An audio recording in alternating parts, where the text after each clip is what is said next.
Hey, how's it going? Benjamin Peng here, coming to you from my new home in Queens, New York. So today we're going to talk about the objection I have to ask my spouse. Okay? So do you ever have a situation where your prospect asks you, you answer all the questions and then they say, hey, I have to ask my spouse. I have to, go back and ask them their opinion. So if you have this situation, stick around. And over here, if you're the first time, I teach you how to use social media to grow your home-based business or network marketing business. And one thing that stops people from growing is objections, right? Either you are building offline or using social media, you will run into objection no matter what, right? After you show them the plan, after you show them the product, they will say they have to ask their spouse. Right? Does it sound familiar? And not sure how you answer it, but I want you to think about it. Right? Let's say you have came across this situation before. Remind yourself, how did you handle it? And was it handled properly? Right? Meaning, is there a follow-up? Right? Did you let it go and let them actually go back and ask the spouse? And I guarantee that the ratio of them coming out again is very low. Okay, so I'm going to teach you two steps of how you can handle this objection, and I guarantee that it will increase the ratio of them coming out again and actually proceed in the recruiting process. All right, so step number one is that you have to think about why whether that is an excuse or not. All right, so the only way to find out is by asking this question. You're gonna ask them, hey, if your spouse liked the business and decided to go forward, would you move forward as well? Okay, so basically right over here, you take away that objection and you want to see what's the real objection behind it, right? So does it make sense? So take away the immediate objection, which is I have to ask my spouse, by asking them, hey, let's say your spouse, love the business, and would you go ahead and move forward in the business, start the business, and join our team. So and then you're gonna listen, right? But it's very important to ask that question first to find out if that is an excuse or not, right? Because hey, I know that if you're married. If your prospect is married, of course they want to talk to their spouse, but sometimes people use that as an excuse. All right. So as you're coming in, tell me your name and where you're coming from, so I can give you a shout out.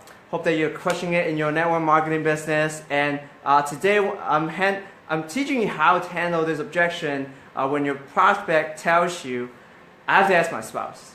All right. So step number one is to ask them the questions, to take away the immediate objection, which is I have to ask my spouse, and ask them a question by saying, hey, if your spouse loves this business, would you go forward with the business? All right, so step number two is invite, right? So a lot of times, let's say their answer is, hey, if my spouse, loves the business, of course I'm going to go forward. All right? Then you're going to let them go, and then you're going to say, hey, okay, why don't you go home? Go home and ask your spouse, talk to them. I'm going to give you all the materials, videos and stuff like that. Get back to me. So that will not, a lot of times it will not work. All right? If it works for you, then, it's good for you. Right? But I'm here to teach you the right way to approach this, to guarantee that you have a follow-up. All right? So it's by inviting. Meaning, you're going to invite their spouse to actually come out and take a look. All right? So you can make it convenient for them. You can say, hey, why don't we meet up with your wife, your husband, on Friday, in the afternoon, and I will show him or her about the opportunity, about the product, so that they can get the first-hand information and they get to evaluate the business. Is that fair? So by actually inviting them to bring the spouse and come out and take a look, it will increase your closing ratio, right? So instead of leaving it to chances where you're gonna let them go back and they only probably have only seen the business plan, the product, the opportunity once or twice. How do you expect them to explain it to their spouse, right? So if you let them go back and explain to their spouse, huge mistake, because I had done that before, and a lot of times it would turn in, if their spouse is the one that makes the decision, a lot of times it's not going to work out, right? Because how is that person that came out that only see it once or twice, and is not the person that make the decision in the household, and go back and deliver the information and convince or convey the business concept to the other half, right? It doesn't work that way. Okay, so if you want to guarantee your success, you want to guarantee your follow-up, definitely you have to invite them to come out and sit down with them and explain how the business works, how the product works with them face to face, or maybe over a webinar. But you have to you have to sit down with them, and so that you get the chance to actually talk to the spouse and handle any objection that might come up. Because the objection of I have to talk to my spouse, meaning their spouse is going to have objections, right? And they want to talk to their spouse first before they make any decision. Okay, so you want to be there to handle the objection, and that's by inviting them out to to sit down with you.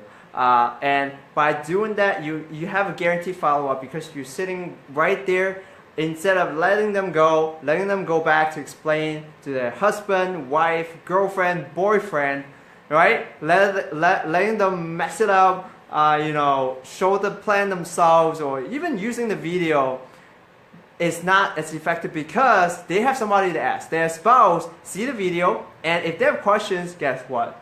Who are they gonna ask?